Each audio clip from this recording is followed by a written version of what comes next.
तुमचा भाव जेव्हा केव्हा मला संधी प्राप्त होईल तेव्हा मी निश्चित मांडेल, पण हे काही माझ्या हातात नाही. इथं माझंच मंत्रिपद कायम राहील की नाही हे माहीत नाही, तर मी दुसऱ्यासाठी शिफारस करू शकत नाही.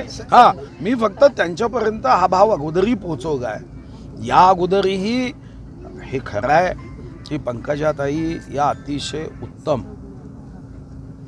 जे उत्तम प्रशासन आणि उत्तम नेता आहेत, समोरच्या कार्यकर्त्यांचा भाव समजून घेणारे नाते आहे. आत्ताच आम्ही हेलिकॉप्टरमध्ये येताना खासदारताईंबद्दल आम्ही चर्चा केली की हे सर्व सुशिक्षित आहे, एज्युकेटेड आहे, सॉफ्ट आहे, समाजहितासाठी काम करतात, विकासाचं काम करतात, कधीही कोणाबद्दल ईर्ष्या नाही, अतिशय उत्तम काम करतात. माझा विश्वास आहे म्हणजे तुमच्या मनात जो भाव आहे तोच आमच्या मनात आहे. एक योग्य संधी यावी लागते. संधीचं सोनं करण्याची क्षमता या दोन्हीही बहिणीमध्ये आहे. याच्याबद्दल आम्ही आता येतानाच माधवीताईंना मी चर्चा करत आहोत. पण प्रत्येक गोष्टीला एक संधी काय, साधारणतः लोकसभा उमेदवार निश्चित करण्याच्या अगोदर कार्यकर्त्यांचं त्या संदर्भातलं मत, अभिप्राय हा विचारात घेऊन या ठिकाणाहून सर्व महाराष्ट्रातून ज्या लोकसभा आम्ही जिंकल्यात त्याची यादी तयार होईल.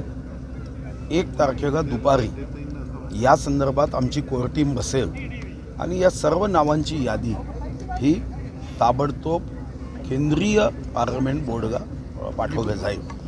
व्यक्तिगत मत आम्ही विचारात घेणार आहोत. काही लोकांना व्यक्तिगत मत नसतं, पार्टी जो निर्णय देईल तो, किंवा एकत्रितपणे सामूहिक निर्णय ते देतात.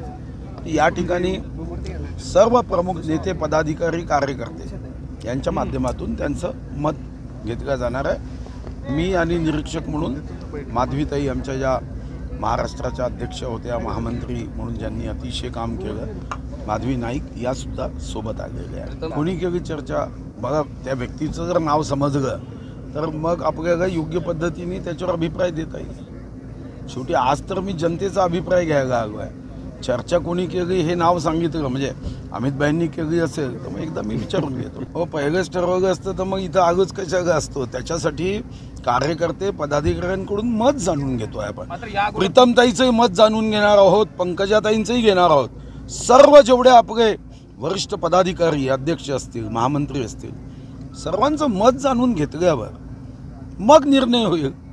निर्णय काही वरिष्ठांनी करायचा नाही आहे. निर्णय स्थानिक स्तरावरच्या पदाधिकाऱ्यांनी लोकसभेत कोणी उभं राहावं याचा निर्णय करायचा आहे. म्हणून तर एवढी कागदं घेऊन आलो आहे की त्या कागदावर प्रत्येकाचं मत घ्यायचं आहे आणि मग निर्णय करायचा आहे. निर्णय जागा असता तर आज एवढ्या दूर अधिवेशन सोडून यायची आवश्यकताच पडली नसते. असं आहे की देशामध्ये एकतर्फी निवडणूक आहे असं काही नेते जरी म्हणत असले तरी मोदीजींनी आम्हाला सांगितलं की आम्हाला देशासाठी काम करायचं आहे. आम्ही काही निवडणूक जिंकायसाठी काम करत नाही, जनतेची मनं जिंकायची आहे. आणि मनं जिंकायची असेल तर स्वातंत्र्यानंतर ज्या पद्धतीने सरकार चालली, आम्हाला काहीतरी हटके गोरगरिबांसाठी सरकार चालवायचं आहे. त्यामुळे निवडणूक जिंकण्यासाठी आमच्यापैकी ना प्रीतमताई काम करत, ना भाजपचा कोणी कार्यकर्ता काम करत. 5 वर्ष हे तुम्ही बघितलं असेल की एवढी कार्यक्रम हे तर काँग्रेसने स्वातंत्र्यानंतर त्यांच्या 30 वर्षात केली नसेल तेवढी 5 वर्षात आम्ही करतो आहे.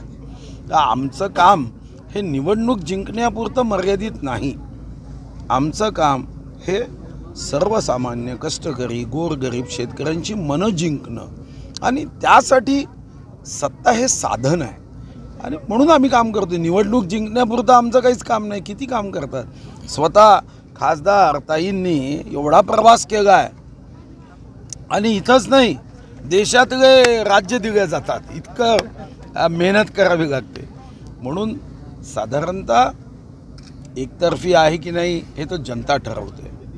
आणि मला वाटतं की हा अहंकार तुम्ही कितीही उंच पदावर गेला तरी कधीही आणू नये की आम्ही एकतर्फी आहे.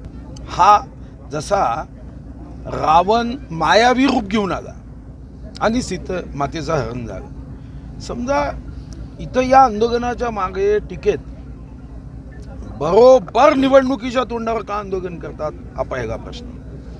नंबर 2 प्रश्न की त्या ठिकाणी आजपर्यंत ही मागणी जेव्हा काँग्रेसचं सरकार होतं तेव्हा आंदोलनाच्या माध्यमातून झाली. जेव्हा की मोदीजींनी शेतकऱ्याच्या हिताचे इतके निर्णय केले, पण तुमच्या पेनमध्ये एक थेंब शाई नव्हती अभिनंदन करायची. माननीय मोदीजींनी एवढे चांगले निर्णय केले. शेतकऱ्यांच्या खात्यामध्ये 6,000 रुपये थेट टाकले जातात. महाराष्ट्र 6,000 रुपये टाकतोय, पण तुम्हाला तेव्हा वाटलं नाही का? आज 80 कोटी लोकांना मोफत धान्य दिलं, तेव्हा तुम्हाला नाही वाटलं की एक वाक्य घेऊन पाठावं, मोदीजी धन्यवाद? इथं कुठंतरी त्यांच्या मनामध्ये अशा आंदोलनाचा फायदा घेऊन हे जे सत्ता प्राप्तीचे मुंगेरी लाल के हसीन सपने आहे, आता मुंगेरी लाल हा शब्द काढला तर राहुल गांधीजी के हसीन सपने आहे, हा कसं पूर्ण होऊ देणार आहे? असं नाही आहे. शेतकऱ्यांच्या बाबतीत सर्वच जण शेतकऱ्याची मुलं आहे. अहो, शेतकऱ्यांसाठी गुजरातचे मुख्यमंत्री म्हणून जे काम नरेंद्र मोदीजींनी केलं, आज देशामध्ये जे काम होत आहे, तुम्ही त्याला स्पीड ब्रेकर बनताय, ते योग्य नाही.